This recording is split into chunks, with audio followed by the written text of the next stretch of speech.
Welcome, everyone. I'm Bev Pierce. Thank you for joining us today for our Ask the Experts panel, the 4 C's of buyer representation. Before I turn it over to our host and moderator today, I just want to go over a little bit of housekeeping. We are in webinar mode this morning, so the chat is disabled for attendees, but we definitely want you to ask your questions. So we ask you to do that in the Q&A. You'll find the Q&A button on your Zoom toolbar. If you're on a computer, it's typically at the bottom of the screen. If you're on a phone or a tablet, you're going to want to tap on the screen to find that. If you look at the questions and you see one that you like and would also like to have answered, use that thumbs up icon, and that will move that question to farther up the list. And periodically, we will look at those questions and we will be answering those questions for you. That's obviously the purpose of today. So I would first like to hand the microphone over to Ann Enos, our Director of Professional Development. Ann? Good morning, everyone. How are we? I'm absolutely thrilled that we're able to offer this program to you. We had almost 200 registrations. So far, we've got 131 on board, and I'm sure people will be popping in and out. So before we begin the program, this actually stemmed from our last RE Bar Camp, which was held at the Alpine Country Club this past October, where we had a panel discussion similar to today that actually had great conversation about buyer representation, and it covered the entire gamut. With that said, this program will really dig deep into how this kind of evolved, the ramifications of it, the practitioner level of how this is employed in some people's businesses. And then also we'll look at some of the legal aspects as well. So without further ado, just one quick reminder, this is a combination too. This is actually our first broker and agent forum of the new year. As some of you may already know, we conduct these quarterly broker and agent forums every quarter, January, April, July, and October. And what I'm looking for at the end of this session is an email from you. And my email address is ann@rirealtors.org, because we're already planning the April sessions. We do this for your benefit. So it's a safe place to come and have discussions that need to be had with the ever increasing changes and challenges and rewards to our industry. So without further ado, it's my pleasure, my honor to introduce someone you all know. It's the one, the true, the only Dean DeTonencourt. Dean is the broker owner of HomeSmart Professionals, as many of you know. He also served as the 2019 president of our association here in Rhode Island. In 2014, he served as, he was awarded Realtor of the Year at the state level. He is the recipient of the prestigious Omega Tau Rho Award that's given by the National Association of Realtors. And he's also one of our educators here at the state level, but also at the local and the national level as well. So Dean, thank you so much for working with us on this. I can't tell you what value you bring to the table, as well as the rest of our panelists. So thank you very much, sir. Forgot to unmute there for a minute. Thank you so much, Ann. I appreciate it and excited to be here. I do agree that we've got an incredible panel for you here today. And Bev, thanks for pointing out all of the rules of operation when it comes to our polls. This is an interactive session, gang. We want to hear from you. We want to answer all of your questions. We've got some questions we received in advance of this event and in putting together a general format, but it's truly important that we hear what's important to you. So before we begin, I do need to lead in with one more rule of order. As we begin to discuss and all throughout discussing this agenda, we need to always please keep in mind our antitrust regulations. For the purpose of any questions, especially put in the chat box, and you will find that our panelists, when they answer any questions, will not be discussing true examples of compensation rates in particular. antitrust regulations prevent us from using actual examples because we are interconnected with all different colleagues here from different companies. It cannot be discussed. So if you're posting any questions in the chat box, please leave out any percentages, any exact numbers, use X versus Y versus any number in percentage. We will be forced to remove any questions from that chat box if that's the case. But remember to emphasize it with a thumbs up for any of the questions that you see. Should there be any questions on that along the way, we absolutely will be discussing it. And again, we're here to get you involved. So we want to hear from you, and we're going to engage you as we go. Before we do that, I do need to introduce our panelists because we need to truly understand the qualifications of our esteemed panelists here and why they're here to share what they know. We're going to start with Mr. Kevin Dumont. Kevin is the branch manager and vice president of Better Living Real Estate, and he's also an instructor for the Real Estate Buyer Agent Council. He's an accredited buyer rep. He's a pricing strategy advisor, and he holds many other distinctions. Those are truly relevant to today's conversation. He has over 25 years of experience as a buyer rep, working exclusively under a contract, an actual contract with his clients for over 20 of those years in real estate. Welcome, Kevin. Thank you so much for being here. Thank you. Absolutely. Also joining us today, Joseph McCarthy. Joseph is the founder and principal broker of August Associates, LLC. 20 years ago, Joseph decided to treat all buyers like sellers, working under contract with a fee based on services needed. And only after an in-depth consultation did he undertake representation of those buyers. Joe, welcome. Thanks for joining us. Yeah. Also with us today, Monica Staff.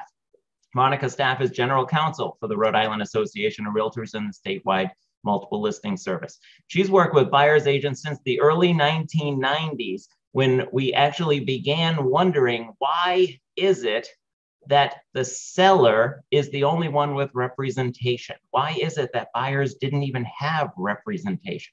Yes, for those newer to the industry, we need to realize there was a time where buyers didn't even have the right to representation, and all licensees by default represented the seller.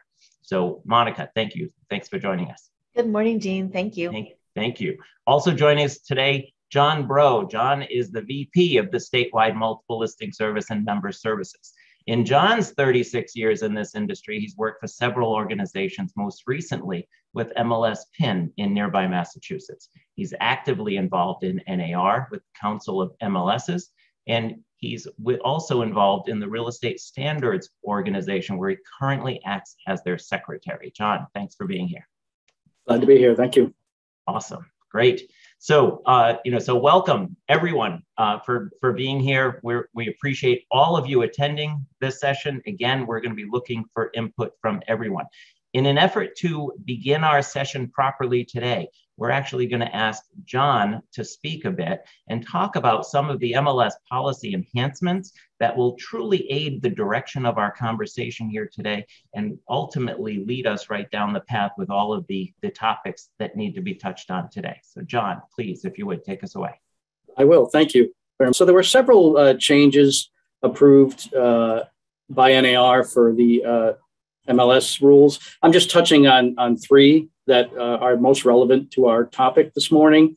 And I'm not going to read these, but let's just talk very briefly about what these mean and how they may affect you. So the first was a change it's a new policy statement, 8.8, requiring disclosure of buyer agent compensation. This is really a requirement on the MLS. So it requires that MLSs that have public-facing websites, in our case, RI Living, we're required to disclose the buyer agent compensation offered through the MLS. So what that means is that we essentially have two fields related to buyer agent compensation. There's the actual cooperative compensation field, which contains the value or the amount of the offer. And we have a compensation comments field, which relates to that offer. So in an effort to provide transparency to consumers, both of those fields will need to be made available on RI Living. This rule is effective January 1st, but there's a March 1st implementation deadline set by NAR. So we are in the process of getting that there. But there are some other components as well related to this, and that is that we need to make the compensation information available in data feeds. So some of you may be getting data feeds from statewide MLS of the listing content. And I think the compensation information is there already, but if not, obviously we'll be adding that in there. So what does that mean? That means you have it available to you should you choose to display that information on your IDX or VOW sites. It's not required for you as a brokerage to do that, but it is optional to you. And so you need to decide yourselves in terms of consumer transparency, do you want to provide that information on your website? Note that along with that information, there is a disclaimer that is required to appear there, which essentially just says that the offer is made only amongst MLS participants, and it's not a blanket offer to anybody coming to your website. And so with that, we will also be adding that information to the MLS provided IDX and VOW websites. Those are the ones that are built into Matrix. If you use those as an option, they will be incorporated in there. And we even added recently printouts, full printouts with compensation, so that if you want to email or fax those or text those to your customers, you can do that. So that's the first change. Second one is a new MLS policy statement 8.4, services advertised as free. And so what this is saying is that brokerages or participants and subscribers must not represent their services as free unless they are in fact free. So if the subscriber or participant is receiving financial compensation from any source, then that's not considered free. So previously, I think it was Standards of Practice 12-1 permitted you to use the term free if you were receiving compensation from anyone other than your client. There were certain nuances to that. This is drawing a real bright line in the sand to say that free means free. And so you can only use the word free if you're receiving no compensation from any source or receiving any compensation from a source. Lastly, let's talk about new MLS policy statement 8.5, which is a prohibition on filtering out listings. So what this is really saying is that you participants and subscribers should not and cannot filter listings that you provide to your prospective buyers. You should not filter those out based on either a level of compensation offered or the name of a broker or agent. So the idea is that you're not, sort of preventing your buyers from receiving information solely on the basis of what the compensation is being offered or whose listing it is. And so there are some changes we'll need to make on our end within Matrix. You can't search by compensation or filter out at this point. And there are just some minor changes we'll need to make on the list office, list agent information. There's any one of a number of reasons why you'd want to search listings for a brokerage, in terms of market share, et cetera. But we'll be making it so that those listings, listings can't be filtered out based on office or agent information. So that was a quick. You bring up some incredible points, and I want to make sure that people see that. We bring up those notes and those particular clauses because we want to be able to people to be able to read it themselves and truly see the details of it. It gets lost in translation sometimes. Right. But John, just a general question for you. There are a lot of when we look at brokerages across the country, brokerages are leaning on MLS, NAR rather, to eliminate the mandatory requirement for compensation offered in MLS. And, that comes directly from, the question of, who should be paying that compensation. And, we have lawsuits on a national level that are highly publicized. How likely do you think that is to happen? And what would that look like? Yeah. Sure. So, let me look at my crystal ball a little bit on this. One thing for sure that we know is that NAR believes strongly that the mandatory offer of cooperative compensation is pro-consumer. And so they've been very vocal about that. And so it doesn't seem likely that they would just voluntarily eliminate that requirement. So it seems that if that requirement were to go away, it would really be at the instruction of the DOJ. And we're just not sure where they're going to come out on this. But should that happen, I guess we need to, look at what that means to us. And then obviously the folks will be talking a little bit more about that in terms of your agreements, et cetera, and how you secure, compensation. And as we know, change is inevitable, right, in the industry. Yeah. There's always a lot of disruption, not disruptors. We hear that a lot as well, but there's always a lot of disruption, good and bad, in the industry. And when we look at the conversation of compensation across the board, locally, we see conversations and controversy with the level of compensation offered in MLS versus the total compensation being paid. Nationally, we see that other conversation, should a seller be compensating a buyer representative? We always track on a regular basis, and for those folks tuning in, can always refer to RIRealtors.org for all of the information and updates and press releases and what have you. Please utilize the resources within our website for you here locally. But you want to take advantage of that, and we want to always follow those conversations. And we're going to hit on a lot of those topics today for those tuning in, because compensation is a big conversation when it comes to representation and utilizing contracts with your clients. So we're going to hit on that. So John, I appreciate you sharing those insights, and we're going to allow our panelists to expand on those topics as we go. Please. There are a couple of questions. Is now an appropriate time to ask them, Dean? Yes. John, in the past, many have used as offered by the seller in the compensation field of a buyer contract. Is that still acceptable? That's a good question. I'm not even sure what that means. Well, you're saying in their listing agreement? I'll help you out, John, just to clarify in practice. So in a buyer representation agreement, we have an area that identifies the compensation that's being paid to the buyer's broker from the buyer and or on behalf of the buyer. And in that section, you can enter an amount specific, whether it's a flat fee or a percentage of a sales price, that the buyer rep would be compensated upon successful closing. Some practitioners are putting in that line where they're saying, my compensation is as compensated by seller in MLS. So it's deferring to the compensation in MLS. So is that still acceptable based on what's being discussed? Yeah, I mean, there's no MLS prohibition against that, and I don't see that changing. So there's, I think we can touch on that a little bit later as some of the other panelists speak, but it's certainly not prohibited. Great, thank you. Awesome. Bev, go ahead. With the disclosure of the co-broke compensation, is this part of the effort to keep listing agents from taking a higher chunk of the commission split? That's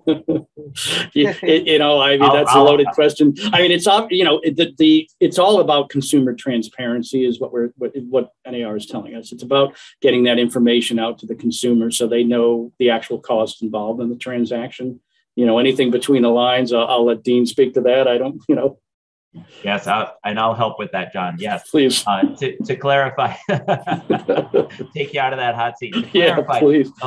Ultimately, the disclosure of compensation on the public sites is to educate the buyer consumer that there is compensation being paid. That directly relates, in my understanding, to where buyer's agents are implying or stating to a buyer, and our panelists, I'm going to ask them to expand on it as we dig into it further.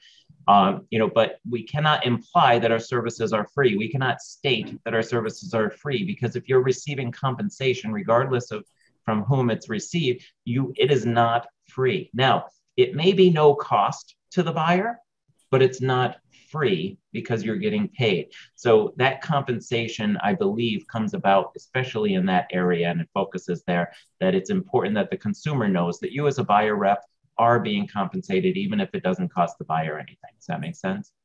So, just to compound on that, John. All right. So thank you for digging me out of that one, Dean. You bet. I got your back. No problem. All right. Is that it, Bev? Good stuff. And Bev, feel free to jump in with any questions as we go. I appreciate it, in case I'm not seeing the Q&A box as quickly as you are. So John, thank you so much for all of that. We may call on you over time, during our conversation. So please, thank you. I'll be here. So thanks. So I want to get our audience engaged a little bit more, and I want to begin our conversation with our panelists with a poll. Yes, this is the part where you actually take part in our conversation. And my question for you is a very generalistic question for you. Do you currently conduct a buyer consultation? Whatever your definition is of a buyer consultation. We're going to discuss that, of course, with our panelists, and discover what is a true buyer consultation. But in the day-to-day business of your personal career, do you conduct a buyer consultation? Please take a minute and respond to the poll. Let's take a look at our responses, okay? We are looking at, so we have, amazingly enough, we've got the majority of, an overwhelming majority of folks that say you do, in fact, do a buyer consultation. And that's awesome because, quite frankly, the consumer needs to be educated, and they need to understand what it is you do and why you're so incredible. Because you know what? If you don't tell them why you're incredible, they're never going to be able to guess. Okay. So I appreciate that. That's awesome. So we're going to look at that. Now, what we're going to do is we're going to ask our panelists, we're going to start the question because the first question directly relates to this poll. And for the format of asking our panelists, I'm going to ask the same question of each of you, Kevin and Joe, just to get a well-rounded perspective of any topic that we discuss. Okay. So let's talk to each of you. We're going to discuss a buyer consultation now that we have everybody says that they do them, the majority of folks, and those that don't are going to learn today how to do them so that you can start implementing that into business. So we're going to start. My question to the panelists is, what topics are discussed at a buyer consultation? How long does a consultation generally last? And do you use a buyer agreement, an actual signed agreement in your day-to-day practice? So who would like to start first, Joe or Kevin? Feel free. Flip a coin. Flip a coin. Heads. Joe, we'll have you start. You flip the coin. Okay. Yes, I do use during the consultation, my consultations take anywhere between 45 minutes to an hour. They could actually go longer than that. The overall consultation is going to involve a questionnaire. And in that questionnaire, it's going to deliver more or less of building a relationship. And in that relationship, whether or not we want to take, whether I want to take them on as a client, because at the end of the day, it's an engagement between the two parties. And if they can get along and work together to accomplish that mutual goal, then that's great. But if you're not going to be able to accomplish that goal with them, then we basically call it a day and not even go forward with that buyer agreement. Now, so Joe, let me get this straight. You actually want to get along with your clients. We want to form some kind of a bond that's going to make things work. I just loved it when you said that, because how many thought, wow, getting along with people these days, that's half the battle, because it's such a stressful environment in many cases in today's market. So, but also getting a clear understanding where market is too during that consultation, because they might have heard things, and every market weather is going to be different. So if they're choosing to work in looking in a particular area, when I refer to area, a particular community, that things might be a little bit different. They may be on fire over there and not so much in another community. So you need to actually provide that information and what their expectations on time. Awesome. Great. Thank you. And about how long do your buyer consults last, Joe? Roughly anywhere between 45 minutes to an hour. Awesome. Great. Thanks. Kevin. Yeah, very similar to Joe. I do use a buyer rep contract, as you talked about right in the beginning. I have since 1999. As far as how long, it's at a minimum is 45 minutes. And, it depending on the buyer, it might go outwards of an hour and a half. Every once in a great while, it might go a little longer, but not usually. But especially for first-time buyers or somebody who hasn't bought recently, definitely goes out a little bit longer, close to that hour and a half time frame than the 45 minutes usually for me. But somebody that's a repeat buyer, they've done a couple, 45 minutes at a bare minimum. So what could you possibly discuss in 45 to 90 minutes? Sure. So there's a lot of stuff to discuss on it. I mean, for the most part, the first thing we have to look at is understanding like what's the purpose behind the consult, because that goes over what our topics are. All right. First thing we need to do is build rapport, like Joe was mentioning. And some of that building rapport, getting to know them a little bit, getting to know their needs, their wants exactly. What are their current living situations? What's their motivation out there? What's their time frame they're looking for? What are the priorities that they're looking for? And similar to Joe, I have a questionnaire that I use also. And my questionnaire is about 3 pages long. It's not a short questionnaire there with a lot of stuff. And the important part for people that are using some sort of questionnaire, it's not about sitting there reading questions. It's about having a dialogue and filling in the blanks as the dialogue happens. Because so many times I've sat in and seen people do it the other way. The other big component for me, and again, this just might be me as the educator in me, but it's about really educating the buyer, educating them on the local and national market trends that are out there, letting them know all about fair housing and make sure they have a full understanding about the fair housing laws, what we can, what we cannot do. All right. Some buyers want us to actually steer them into a certain neighborhood or direction. We can't do any of that. All right. So we have to explain all of that to them. I talk to them about what's the cost of home ownership. I work with a lot of first-time home buyers. They have no idea what the true cost of home ownership is. They're thinking, well, I pay $1,600 a month for rent. I can do that in a mortgage. All right. Well, there's a lot more to it than that. All right. And then just really going through the buying process with them. And, at the end of the day, all of this is to Joe's exact point. I have to decide if I want to work with them. All right. It is not a guarantee to any person when I sit with them that I'm going to be working with them. At the end of the day, I only have so many hours that I have to work with somebody. I want to make sure that I'm working with the appropriate people who are going to value me and value the services that I provide. I want to make sure that we're a good fit for each other. So I go through all of that before I sit down and make that decision to actually represent them.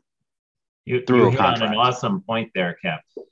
You decide if you want to work with them. How many folks that are listening in feel that they have to work with everyone they meet? You really don't. You're interviewing the buyer as much as they're interviewing you. Is that a fair statement? Absolutely. Yeah. Do not take on representation of everyone. You don't need everyone. You need those that are loyal. You need those that are willing to listen and follow your lead and are serious about buying, right? Yeah. Can I jump in real quick? I have a question. I'd love that. Let me just ask real quick, Kevin, to confirm, you do use a buyer agreement with your buyers or no? Anytime I'm saying that I'm representing a buyer, there's a buyer contract in place. Awesome. Great. Thank you. Ann, please. Just have a quick question because, when a lot of us got into business, we had the HP calculator and we did kind of a real skinny pre-qual. How much of your buyer consultation do you concentrate on qualifying? Joe, Kevin? A good portion of that can go into qualifying. Part of our service, it's a matter of what services you're going to offer. I think every brokerage is going to be different as to what type of services they're going to offer their buyer clients as they do with their seller clients when they take on a listing. So in our particular case, we look at qualifying them so that we know the ins and outs of their qualifications to better position them in making an offer and a clearer understanding to defend their ability to perform when asked by a co-broke or a seller of a property, are they well qualified? So we've already vetted them to make sure that they do have that ability to perform. Awesome. Thanks. Anything to add, Kev? For me, I'll have maybe 5 minutes worth of conversation about their finances, but I do not get into qualifying buyers anymore at all. That is not my job. That's the job of the mortgage person. I'm going to bring that mortgage person into the conversation immediately and make sure they're up and running with an appropriate person for their needs. I don't spend any time whatsoever asking them what their income is, asking them what their debt to income ratio is. I don't cover any of that stuff.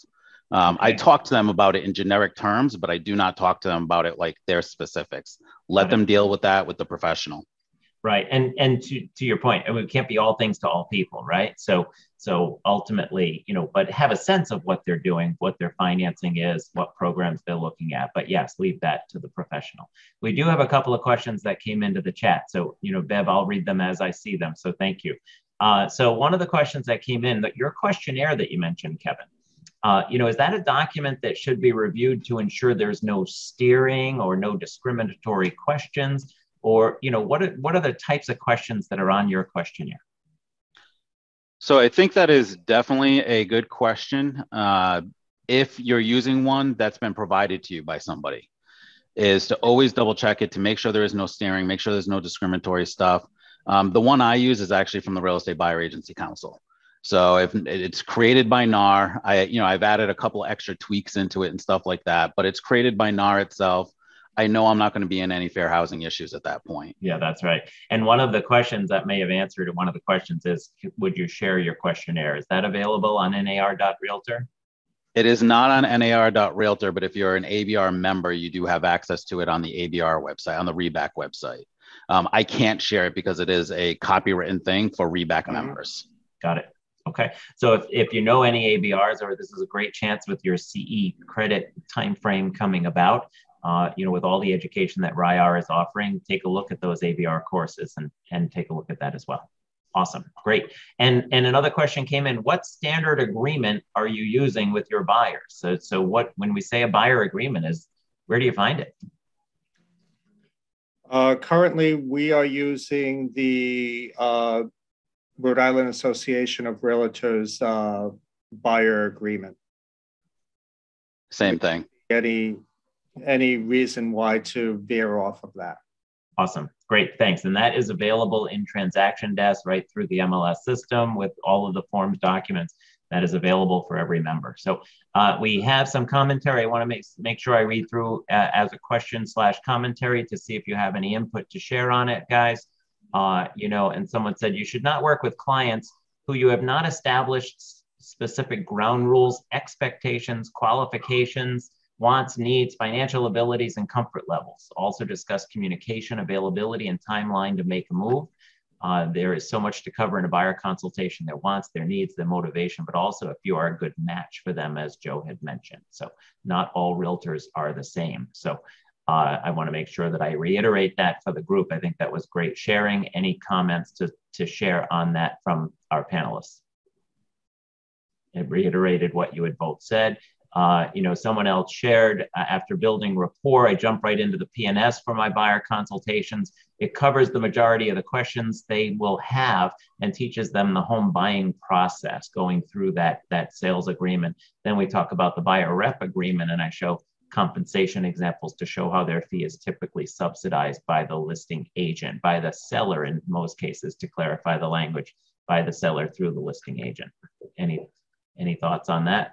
Going through the sales agreement as part of your consultation to help identify the details? We do. I do take that time span because it also will show them the compensation factor as to how that compensation factor is going to filter forward and what their responsibility might where it may lie, if any responsibility at all. So awesome. The review of the purchase and sales agreement is crucial as well during that consultation period. Awesome. Great. Thanks. So what I'd like to do, now that we've talked about what is involved in a buyer consultation, the about approximate time that's involved, and the types of things that we talk about, we've heard that from our experts and how they conduct it. I actually want to go back and ask that same question again.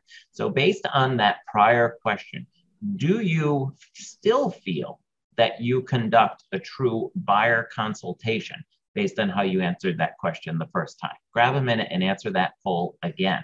Now, having heard from our experts, would your question change at all? Do you still feel you provide a buyer consultation to your buyers? Okay, we have our answers coming in. We can see that the numbers change slightly, but still overwhelmingly, folks feel very confident in their buyer consultation. So that's awesome to see.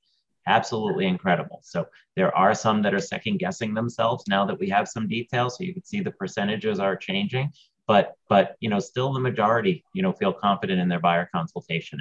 And in the course of business, we always need to improve upon our consultations, our presentations, our conversations with our clients. So, good for you. Awesome. Great. Dean, can I just throw something in there? Because of course, I'm here to gather information about how we can put programs and events together to help our members.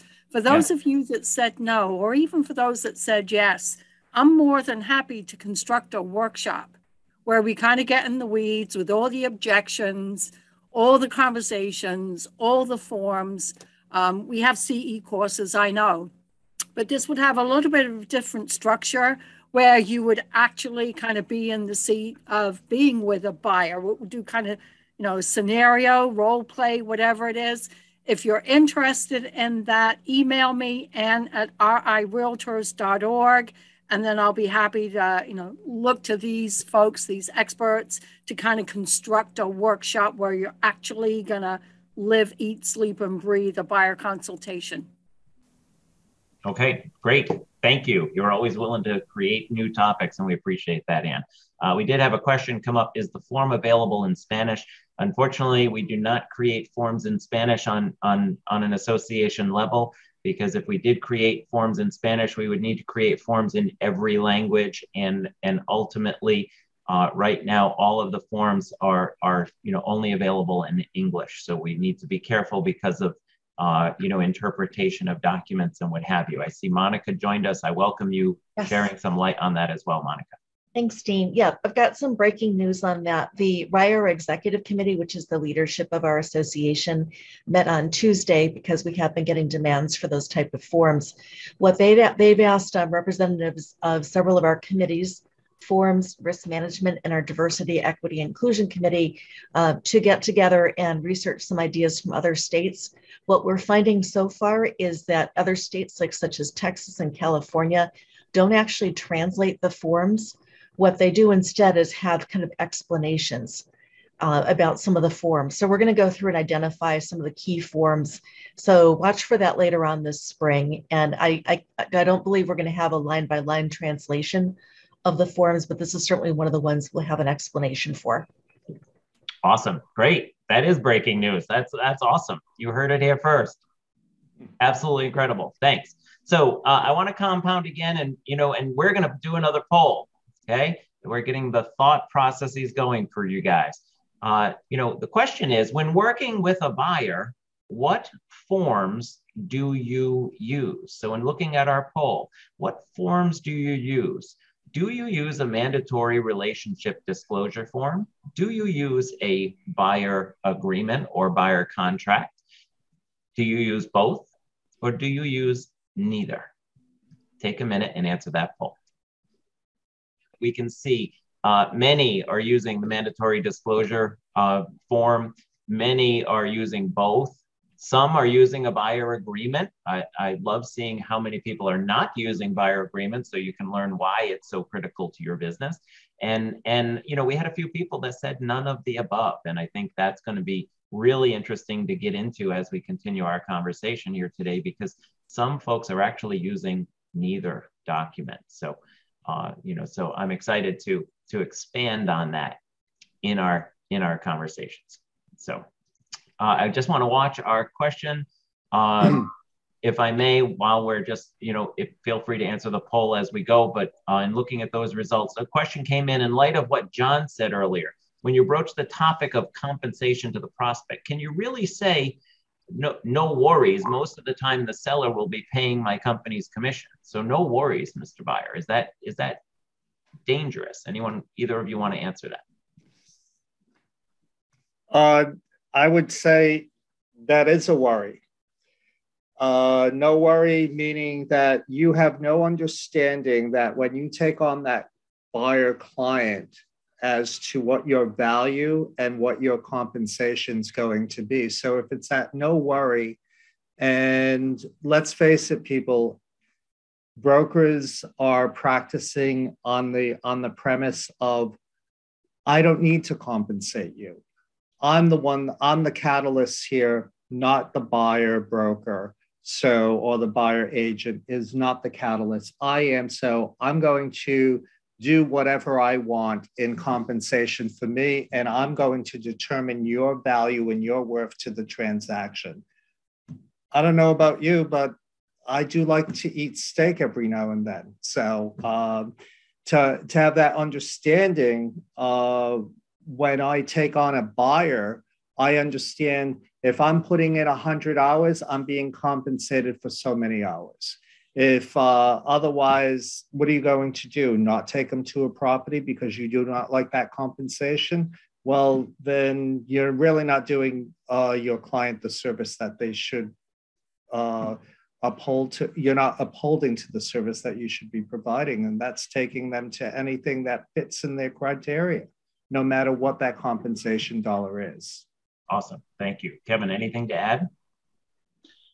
I would agree with the same lines. I would never have a conversation along those lines. I am a firm believer the only person who can determine my value is myself and my client, not a listing agent and the seller before they even know who I am.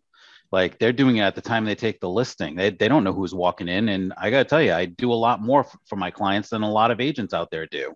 And if my clients see that value, it's only them that should make that determination of value. So I would be very cautious, especially in the light of, some of the things that are happening on a national level between the Department of Justice and other things along those lines. I just would be very, very cautious of saying, oh, don't worry about it.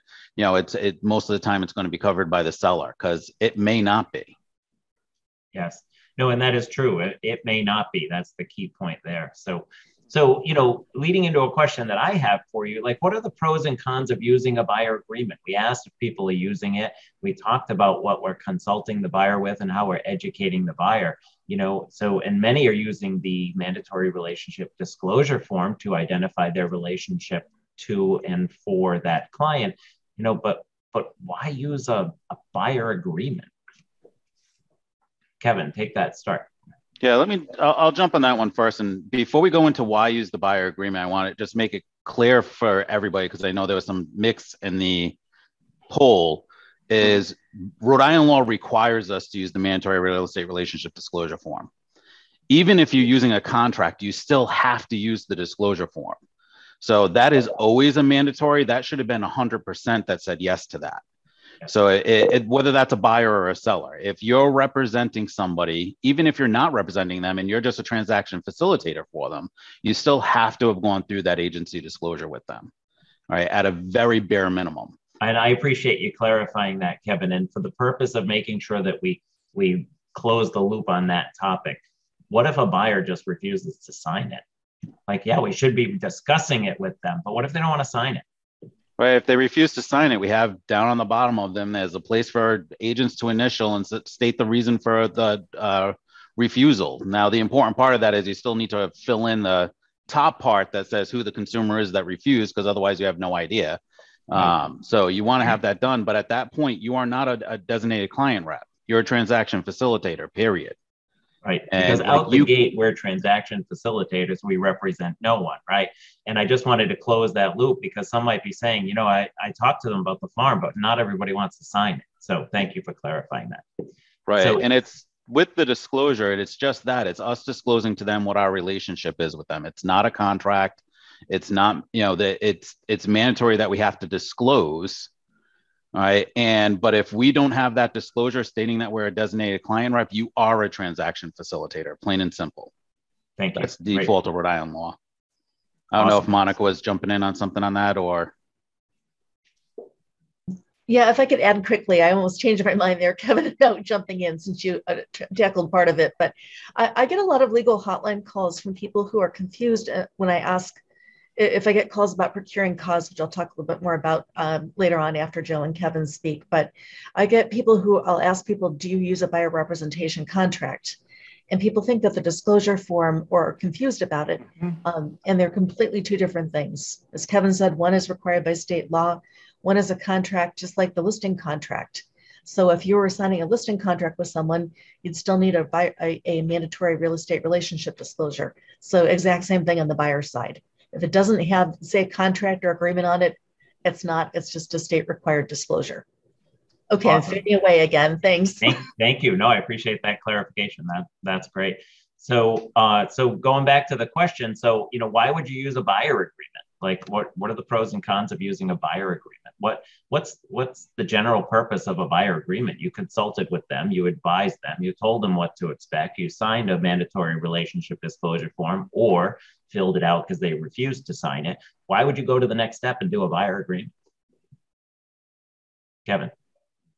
So for me, there's a number of different reasons. First, it does outline the geographic area that you're working in also. And that becomes important if, we are supposed, as realtors, we're supposed to be working within the area of our competency. So if there's an area of the state that I am really not comfortable with, I'm not familiar with or anything like that, I shouldn't be working with them as a buyer's rep unless I've had a conversation with them or I brought somebody in that is a specialist in that area or anything along those lines. Because there are a lot of little nuances throughout the different towns. Is there different closing costs that's going to happen from one town to the next town they have to be aware of or anything along those lines? So I can outline in the contract exactly where I'm going to be representing them. Now, for some of us that are in crossing state lines, that's also important to know that, are you in both states? Right. I've had clients that think I can represent them in Connecticut and I'm not licensed in Connecticut. So I need to make it clear to them that I'm only representing them in Rhode Island. And so that's going to be written out there and it's going to be disclosed in writing. It also outlines all the duties that they have to us. It's what our duties to them as a buyer are. When we're first thing you're looking at just as a bare minimum of our duties to them, it explains to them where we're finding our properties. So if you're using the RIAR contract, it explains that we're looking for properties for them through the multiple listing system. All right. Otherwise, to a point that Joe mentioned earlier, if you say you're representing somebody, you have to provide them all properties that match their criteria. All right. That means all properties, even if you don't have access to it or don't know about it. All right. And there have been lawsuits over that the buyers have won. Right, where in our contract, it limits that by saying we're only responsible to find you properties through the multiple listing system. But on top of that, buyer, it's your responsibility to bring it to us. If you find something that's not in the MLS system, bring it to our attention so that we can still represent you through there. All right, so it's really outlining a lot of that. It also talks to them about making sure that they refer specialized questions to the appropriate person. Right, we have to stay in our lane. Right, we are real estate agents. We should only be answering the questions regarding real estate. We are not attorneys. We're not bankers. We're not home inspectors.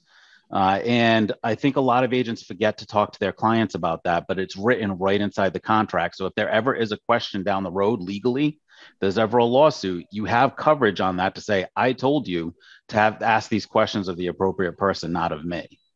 Right, explain that the buyer should be referring all leads to you on anything that they're interested in is all in there. And it does talk about how we get paid and all that good stuff. At the end of the day, we should be compensated for our professional services. And I think everybody needs to remember that. We are in this business as professionals. Just like every other profession that's out there, they get compensated for their services. We should be too. Right. And when somebody is putting in their buyer rep contract, only according to whatever's being offered in MLS. Well, what happens when it's a for sale by owner? That's not in MLS. So you're not entitled to compensation anymore because that's what that would say if you just listed it that way in MLS. So I think there's a lot of little nuances like that. It also, one of the other big parts is, two other parts I should say, is it talks about the fact that offers are not considered confidential information of the seller and the listing agent. And buyers need to know that. They need to understand that. And it's putting it right in writing that they can see that. All right. It might be confidential to us. It's not confidential to them. They can share any of the offers they've received. All right. And that's not just the fact that they've received a offer, but if the seller says to the listing agent, you can disclose the price, the date, everything, you can give the copy of the full contract over. They can. All right. They're following the directions of their client. And the last part that I would add on there, it does explain to the buyer that we can represent other buyers with a conflicting interest. Right? I don't know about you guys, but if I have a buyer that's looking in, let's say Pawtucket up to 350,000, I might have 5 buyers that are looking at that exact same house. Right? And we are explaining to that in their contract that they have that opportunity. Right? That you have that opportunity, I should say, in order to have that little bit of a conflict there. And that way it's not a conflict because you've disclosed it to them. Yes, and how many times, Kevin, do we find, you have multiple buyers looking at the same property, and you don't want one buyer to know that you showed it to the other buyer, and it becomes a very awkward conversation. So this form helps clarify that, yes, I will be working with other buyers that may have conflicting interests or competing interests. So awesome clarification. Thank you, Joe. Anything to add? Anything that? I think Kevin covered all the basis on that. The only thing I probably would elaborate on again is without the contract, you really don't have a basis of that relationship. You don't have a clear understanding as to whose duties are who's on first, who's on second. If we take it and bring it into sports analogy, you really don't have that basis. And then that's where misunderstandings come in. Well, you didn't do your job. Well, how come I'm always looking for the property? That you hear, and why people that have been looking for a while, and then they come over to us and they say, well, you work differently. No one explained this to me.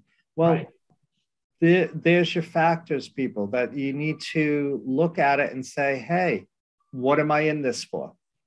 At the end of the day, to educate and to procure homes for potential buyers. Yes. And, to a point earlier, somebody had said they review the sales agreement to help educate the buyer. If you're either afraid or unwilling to use a buyer agreement in your practice, maybe you use the buyer agreement like someone does a sales agreement and review the details of it to help clarify how we work. Even if you're not asking them to sign it, use it. By the way, that's an intro to getting comfortable with signing it, because everyone should be using a buyer agreement with a buyer. Nobody puts a property on the market, puts a sign in the lawn to sell a property, does all of the photos, the expenses, the marketing, all of that without a listing agreement. So why do we spend all this time with buyers that we do without actually asking them to be loyal to us with an agreement? So, worth looking at.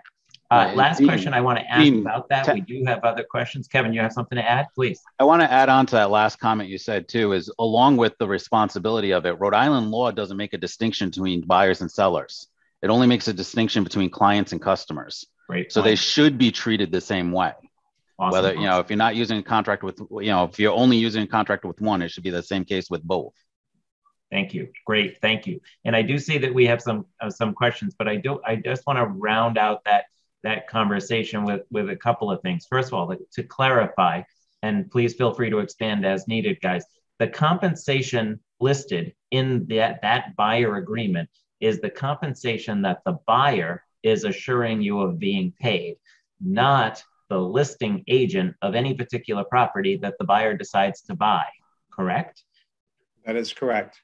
Okay. How many times do we see buyers who do use this agreement, buyers agents that use this agreement, they just send their buyer out to go find a house and call them when they do? Well, it doesn't obligate others to that compensation. It obligates the buyer. It's a contract between you and the buyer. It does allow that to be offset through MLS from the compensation offered by the seller, if there is any, but it's an agreement between you and the buyer. Anything to add to that?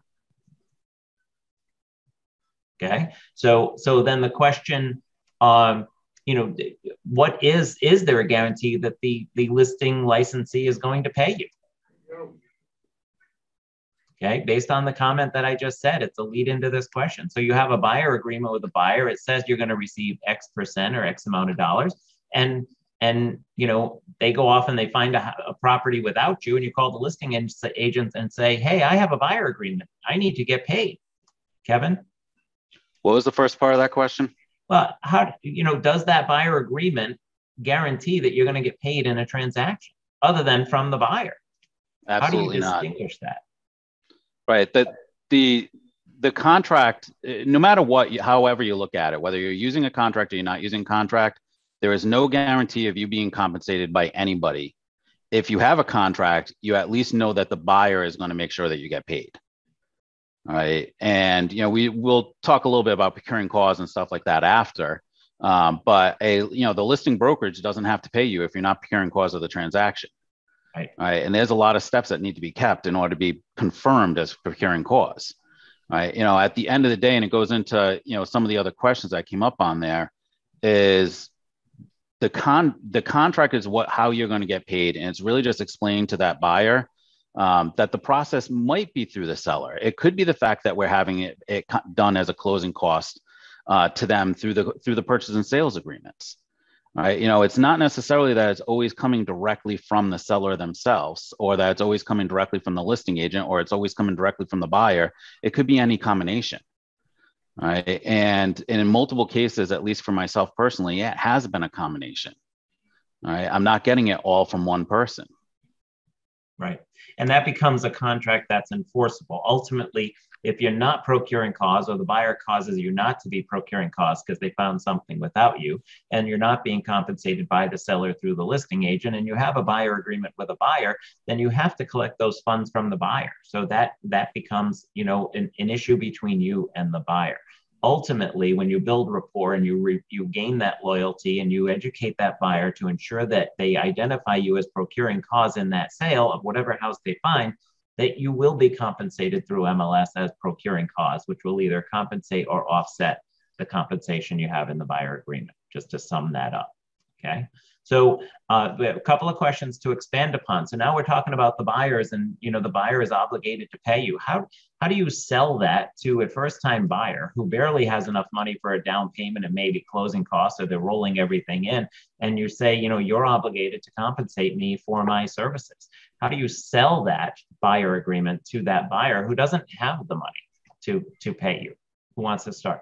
The way that I look at it is we go through the factors during that consultation. We're going through the factors of that payment and how that payment is going to equate into a transaction. Knowing what their savings might be, or whatever, how much money they have in order to play with it, will actually set kind of the tone as to where funds are going to initiate from in making an offer. So that offer could actually be with closing cost concessions and so on to cover that gamut. If they're getting any assistance through other programs, that could actually equate in there as well to cover that the difference, if there is a difference in that buyer contract. Great. Compensation.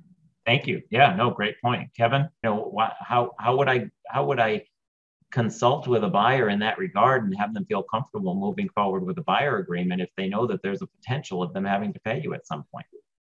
Right. I think to Joe's point, it all goes to how you carry the conversation from the original buyer consult when you find out their where they stand financially. And, when you do have somebody that's a little bit on the tighter side, again, it might be first-time home buyers very often are on a little bit on the tighter side or anything like that. They don't have the equity from another house they're selling. It does become a little bit tougher of a conversation out there. But at the end of the day, if you're just explaining to them, there is a possibility that, we'll talk through your mortgage person on this to see if this can be something that's a closing cost credit. See if this is something that can be added into your loan. Right. And, if that's the case, and I have not had one issue whatsoever with a lender saying we can add that into the loan. Awesome. And getting that paid. And I'll give you a generic term of allowable costs, right? So if that's an allowable cost through the lender, regardless of how it is, then it can be accommodated that way. Or your buyer agreement can say, to someone else's point earlier, compensation as offered in MLS. If you're willing to say, if there's no compensation in MLS, I'm not going to get paid. I will never charge you the difference. Or we'll work to ask for it as part of your offer. You can ask for it of the seller. I can't ask for it as an agent of the seller, but you can ask for it of the seller as part of your offer. So, it's ultimately up to you as to how you want to identify the waiver of any compensation to have the buyer feel comfortable that it would never come out of their pocket, would only come out of the transaction. Right. And and I want to jump up to Deb's comment that she put that I said I would answer live. Yes, thank you. I was going back to that. Right. The only time you really would have an issue with this is in this situation of a VA buyer. So a VA buyer cannot, under any circumstances, pay anything other than what's being offered by the listing brokerage. Great. And so there is a possibility when it comes to that. A couple of times I don't work with a ton of VA buyers, but a couple of times that I have a conversation with the listing agent ahead of time to see if I can get them to agree to a different compensation before I even show the property. If they've agreed to a different compensation before you've shown the property, then you're still within the VA guidelines. Awesome. Thank you. No, that's great. That's a great point. I appreciate you going back to that question. I was trying to insert it where necessary. A couple of questions I want to help get off the table. Tom had asked, the possibility of conflict between mutual clients. You're working with multiple clients. You have buyer agency agreement with multiple clients. The agent has to, there's a requirement that the agent has to obtain the consent of the client in order to work with other clients. And the question is, does the buyer agreement satisfy that requirement? So I believe, in fact, it does. And anything? Correct. Refer back to Monica on that, but I would say yes. Right. Thank Monica. Anything to add? Your voice is I there, agree Monica. I agree with what Joe and Kevin had to say. Fantastic. Thank you. Also, there is a question I'm going to answer just generically, just to help. A question about compensation. Is there a sliding scale of compensation when you're dealing with people in various markets or various price points? And I urge you to consult with your broker or manager to discuss your company policies when it comes to compensation. That would be something that you would work out internally in your own business as well as within your company policies. Okay. So, questions on compensation with other loans, it's only VA that has the particular where the VA buyer cannot pay those costs, correct? Correct. Relocation, I find as well, those people that practice and service relocation accounts, they may have a limit, or their contracts on relocation may not allow it as well, is what I found over there. Very good. Yeah. So make sure you look at those types of buyers as well. If your buyer client has signed an agreement with an outside party as part of their purchase, you should know what the terms of that is as well. That's a great point, Joe. But in general, for financing purposes, we only know it to be VA that has that concern. Right. The only part we have to worry about with FHA is if it's being as part of a seller credit, you have to stick within that 6% of total seller credits. Correct. For also VA. On the conventional. For the FHA. For FHA. Right. So, and some conventional loans, but. Right. So whatever the max rate is for any particular loan product, it always has to fall within that. If the expenses don't allow for additional monies for compensation, it may not be covered. So you need to make sure that that's identified. Okay. That brings me to another point, if I could elaborate a little bit on that. If you're putting it into closing cost credit, the lender needs to be notified of that happening. If they are not notified, if they're not getting a copy of what is going down as far as that closing cost credit going into your buyer broker fee, then most likely it's going to be denied because it wasn't on the original RESPA. Got it. Okay, great. Thanks for that clarification. Jumping through the questions. Is there a working agreement with a renter like there is with a buyer contract? Is there such thing as a renter contract in helping them find rentals? Do either of you know of any of such a document? I'd let Monica answer that one. The rental task force has created a couple of different forms that I'm not overly familiar with. I do not work with renters on that level. I'll only work with the landlords, but Monica might have a different answer. I agree with Kevin again. So that's why I'm remaining silent most of the time. No, RIAR does not have an exclusive tenant representation agreement. I did make a note of that suggestion, and I will take it to our forms committee to have them discuss it. So thank you for the suggestion. Thank you. No, that's great. Another question comes about with compensation. how do you properly explain how you get compensated? We're talking about compensation. We're talking about the form, how it protects our compensation. We talk about, in general, how it could be paid by the buyer if it's not covered through MLS. Would either of you, whether you go into script or however you want to explain it, how would you explain to a buyer how you get paid? For me, it's pretty easy. As I'm in the buyer contract and I get to that component, I just talk to it as it's written in the contract. Mm-hmm. It's the buyer who's responsible to compensate us. That we can, depending on the situation, it can either be, what's being offered through MLS. If what's offered in MLS does not cover what my difference is, then we need to either write it into the contract. You can pay outside of the seller. You can pay directly through the closing statement, through the alter statement. And I just have that conversation with them pretty loosely, just when we get to that. By the time I've gotten down to the compensation area, it's a pretty simple conversation with my clients. It's, we've been with each other again for an hour-ish at this point in time. They understand my worth. They understand the fact that I should get paid for my services. And because I talked to them about that all the way through the entire buyer consult. Like, this is why you're paying me. And I do make it clear that this is why you're paying me. Right. Awesome. All right. And so it's just, I find it's much easier conversation when you do it that way through the consult. Fantastic. Joe, anything to add? We do it I do it at the point of the consultation. And again, when we're going to write that offer, we're reiterating what might be their share, if there is a share, or that it's entirely covered, whatever that contract agreement is. So that contract comes out at the point of offer as well. Okay. So in explaining it, you would explain it similar to the way Kevin would explain it by just going through the contract. Correct. Yeah, because it can be as simple as a dialogue, with them of saying, this form identifies that you're responsible for compensating me.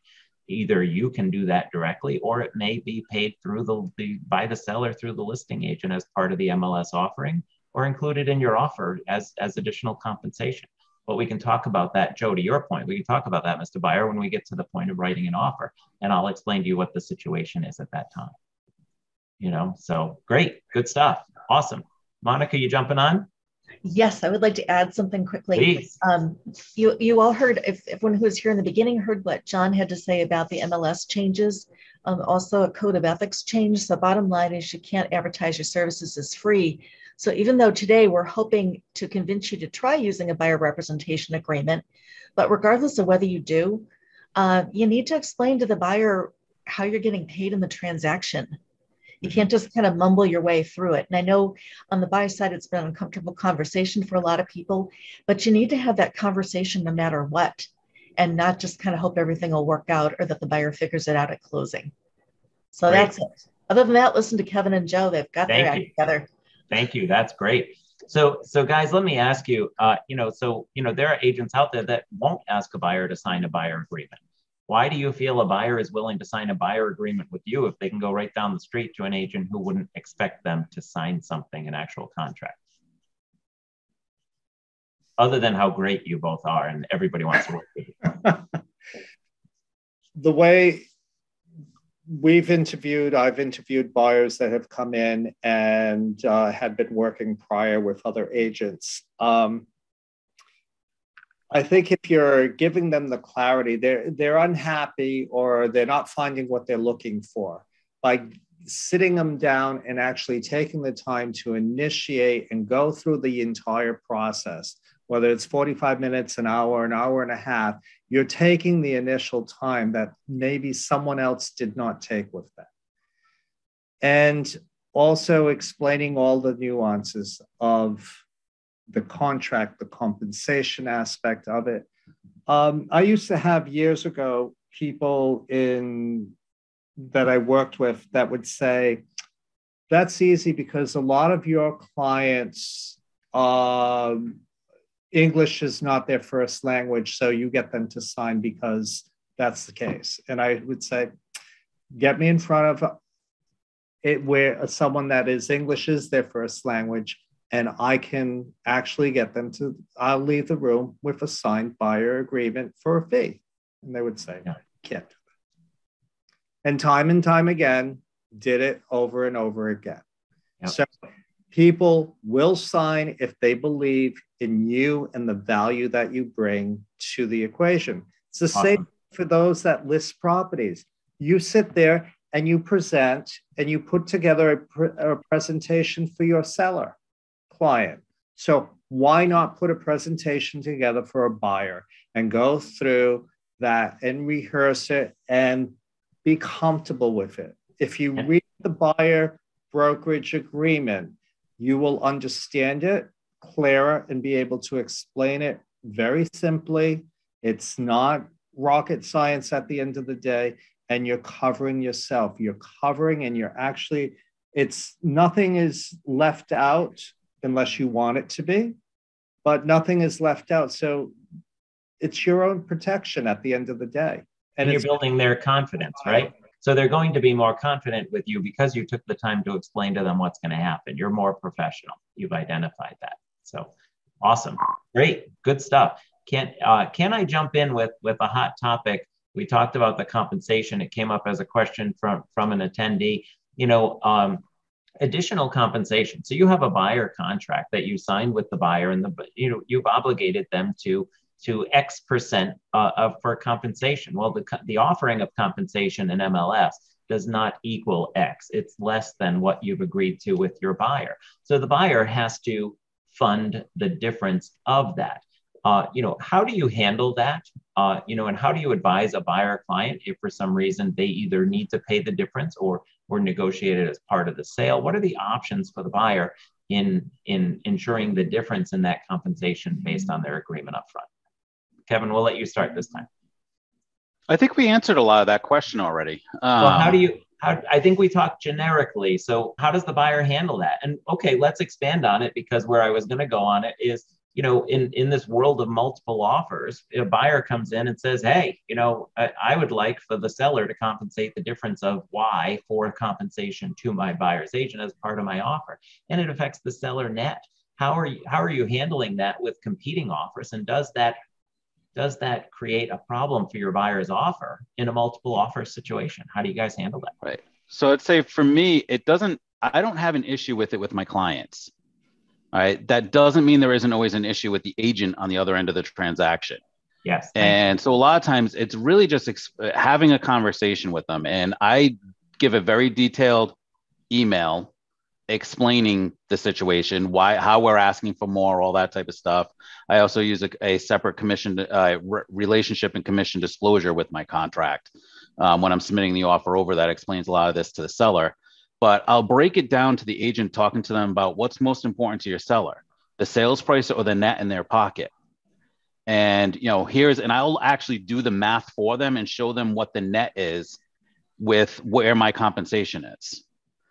And just give them the net at the end of that. And 90% of the time, if not 95% of the time, once I've done that with the agent and really walked them through that whole conversation and just show them, like, this is what it's going to be. This is the dollar amount at the end of the day. Isn't that what's important to your seller? They agree with it. The only problem we'll have with that has come up a couple of times is in the appraisal world. So if the property doesn't appraise, how does that get adjusted? And I did have to write into the contracts once that if the property doesn't appraise, my difference in my percentage would be the first thing that comes off. Yep. And that was an agreement with my client more than it was with the seller at that point in time. But that was it. I think it's education. A lot of stuff we talk about, right? It's all education. Yeah. On this line, though, somebody else asked the question: what about on the opposite side of this? If what's in MLS is higher than what you actually. Thank you for jumping on that. So for me, it depends. So it depends on the client on exactly what percentage I'm putting in there. There are sometimes I put a sliding scale. So usually for friends and family, and I'll say I'll accept between this and this. Other times it's a hard number. So if it's a hard number or the sliding scale, and it happens to be MLS is offering higher than what I'm getting, which in my case is almost never. So I don't really have that as a problem.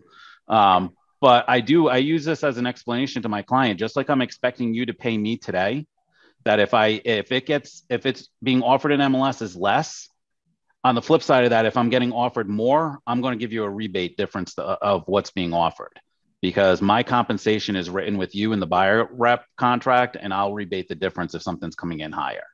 And I know a lot of people say, well, that's not legal. You can't give rebates. You can give rebates to your clients.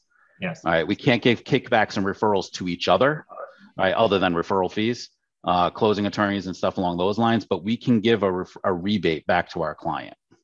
Yes. And a lot of people don't realize that. So I'm glad you hit on that. You can give a rebate. It's no different from you reducing your fee for a seller.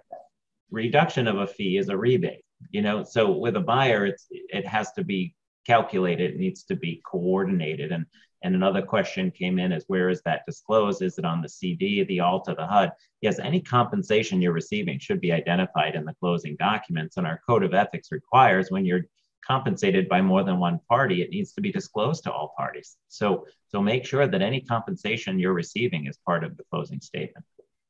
So, and another question, hitting on those, your buyer agreement is a confidential document between you and your buyer client. It does not need to be shared with the listing agent as part of the offering. Whatever your compensation is, if it's included as part of the offer to purchase, that's what the seller is requested of the seller. So you're not obligated to identify what your agreement is with your buyer. So, okay. Joe, right. anything just like a seller wouldn't have to disclose their listing contract to us. Thank you. No, great clarification. Yep. No, I think Kevin covered the basis of it. The only difference is that we use a fee addendum, buyer broker fee addendum that we go over with our buyer client as to how the difference is going to pan out in their offer at the time of their offer. So that's the thing that we use. We cover that, disclosing it once again in writing. Okay, great. And let me ask you, do either of you refuse to work with a buyer if they refuse to meet with you for a consultation? Like maybe an online lead, Zillow lead comes in, all they want to do is see a property. What's your personal experience with that? You can refuse. I don't think that's the question, but do either of you choose? For me, I will show somebody a property once, one property. I am not a buyer's rep at that point in time. I'm a transaction facilitator, just to get to know them and to get them to introduce them to do a meeting. But if they're not willing to do a meeting with me, I will not work with them. End of story, plain and simple.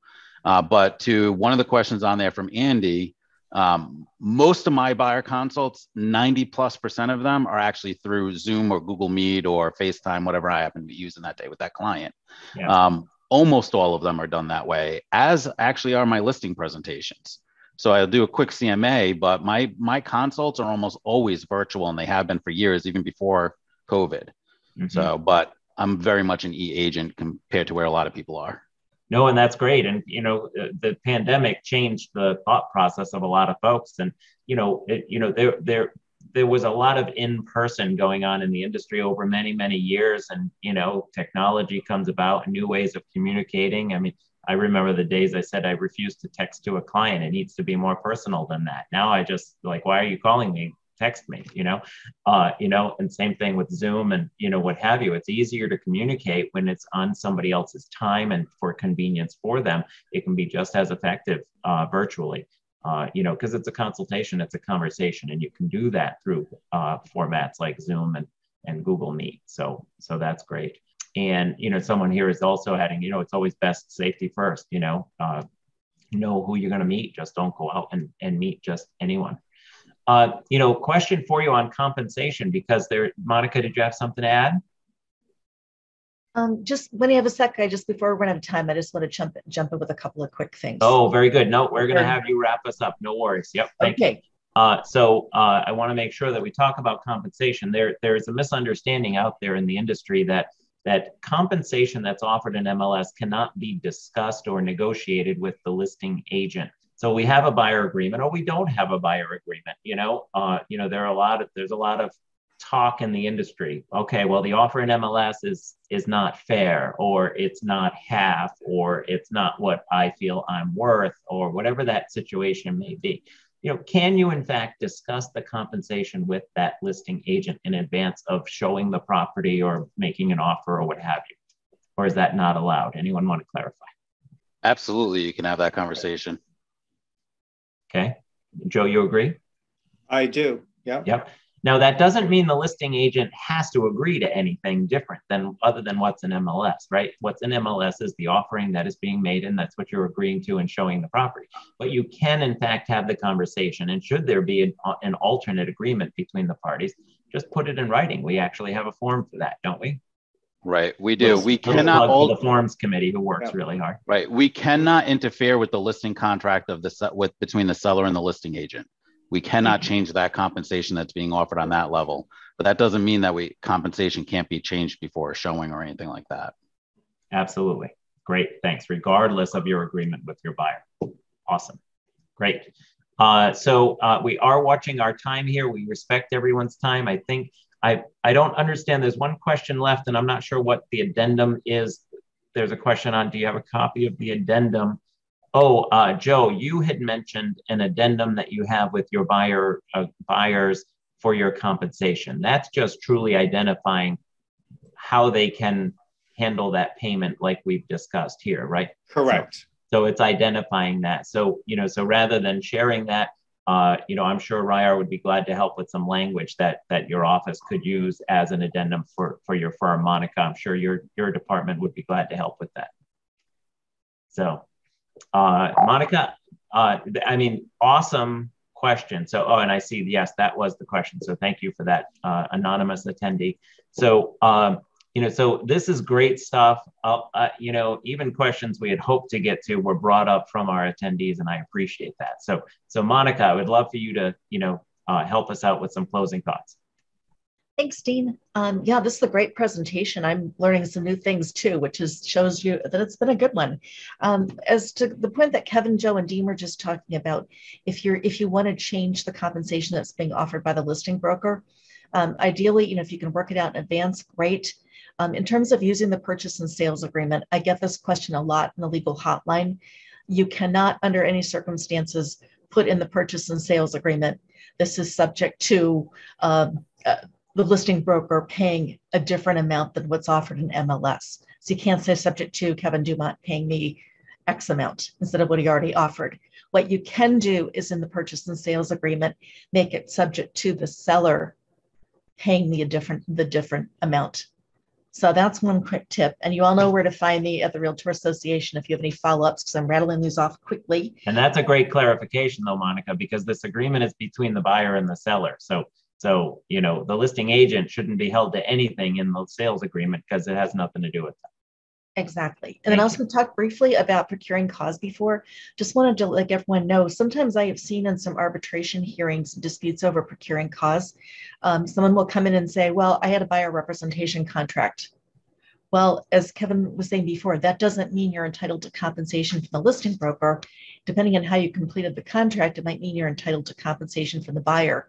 So that is not like kind of a trump card that says, I've got this contract, everyone else has to pay me. Right. Not the case. So awesome. 2 more quick thoughts, and I know I'm rattling quickly, but go ahead, please. Thanks. One is, and this will be a controversial one, but I'll drop in because it's something that we've been talking about lately. The state of Connecticut, for any of you who are licensed there, actually requires that if a buyer wants buyer representation or a seller wants seller representation, they have to have a written contract. So that's actually a state law. You can still work with someone as a customer, but in order to get representation, there has to be a written contract. So talk amongst yourselves about this one, but the pros and cons with that approach. Interesting conversation. It's something we've been discussing at the Realtor Association. And then finally, I just want to mention what really started this whole thing when John was talking about the changes to multiple listing service. And then we also talked briefly about some of the changes to the code of ethics about that affects buyer compensation, whether it's how it's advertised and how it's promoted. What's triggering all of that are a handful of antitrust lawsuits against the National Association of Realtors, multiple listing services in different parts of the country, brokerages in different parts of the country, and also a Department of Justice investigation. You heard Dean in the beginning give you some tips for the conversation today. Thank you so much for honoring those. But these are real. MLS PIN and the neighboring state of Massachusetts was named as a defendant. Two of the things I want to mention about those lawsuits, there are a number of different claims that are being made also by the Department of Justice. Some of those the National Association of Realtors has tried to adjust because of the MLS rules and regulations. But some of the lawsuits, class action lawsuits, claim some are filed by sellers who are saying the way that compensation is offered and required in MLS is requiring them to overpay for commissions and overpay their costs in the transaction. There's separate class action lawsuit by buyers who are saying, I was required to overpay because the compensation is a flat rate, what's offered through MLS. That forces me to pay too much because ultimately, no matter what it says on the closing statement, I'm the one who's financing all of these costs. So those are just a couple of things that are swirling around this litigation. When there's class action attorneys, I mean, this could go on for years. We don't have a crystal ball to see how things will turn out. But in the meantime, the best thing you could do for yourselves is use a buyer representation contract. Even if you don't feel like running out and using one today, discuss it with your broker, discuss it within your office, and at least start some of these baby steps towards doing that. Even if the next time you meet with a buyer for the first time, you just talk about how you're going to get paid in the transaction, what your plans are, and any of the other tips you heard from our panelists and from Dean today. So thank you for joining us, and I'm turning things back to Dean. Monica, thank you very much. I appreciate it. That's a great way to round this out. I want to say a special thanks to everyone who took part here today. Monica, John, thank you so much. Our panelists, Joe and Kevin, thank you for always sharing your insight. Anne and Bev, thank you for coordinating this program. We can't do it without your team behind the scenes and in front of the scenes even. So thanks everyone for tuning in. This has been recorded, as everyone knows, as well as an ongoing resource for everyone. But we appreciate the insights, we appreciate the interest and the involvement. So thank you so much. Yeah, real quick, if I can just interject, a couple of people have already reached out to me saying you're interested in a workshop to develop further, skills or to overcome some concerns that you have. Bev sent out my email address. I'm looking for your feedback. We're more than happy to have a very intuitive, interactive workshop on this, where we'll get down into the weeds with some of your areas that you think you want to improve. So that will be in the making, but I need your help on that. So feel free. Awesome. Thank you again, everyone. Have a great day. Take care, everybody. Bye. Thanks, everyone.